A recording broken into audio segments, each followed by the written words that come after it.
Assalamualaikum bang. Waalaikumsalam. Ayam ngepuk satu bang. Satu Boleh bang. Kicap boleh bang? Boleh kicap. Ni kicap. Ayam ngepuk berapa ringgit harga bang? Berapa ringgit harga dia? RM8 saja. RM8 saja. Ayam nak tight ke isi? Yang besar sikit boleh, yang besar sikit. Besar isi. Boleh bang. Pek-pek dulu bang. Besar-besar ke? Besar.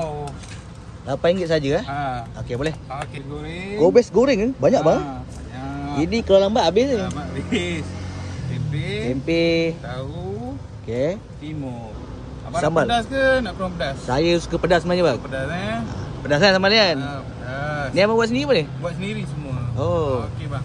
Kacang nak? Boleh kacang. Tapi kacang apa ni? Kacang gajus. Kacang gajus. Okey.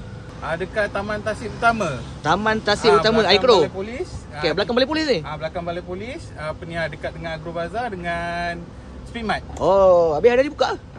Kita buka hari Selasa sampai Jumaat. Okey. Jumaat petang, Sabtu, Ahad kita orang dekat Selat Melaka. Pukul 10.30 sampai habis. Okey, terima kasih bang.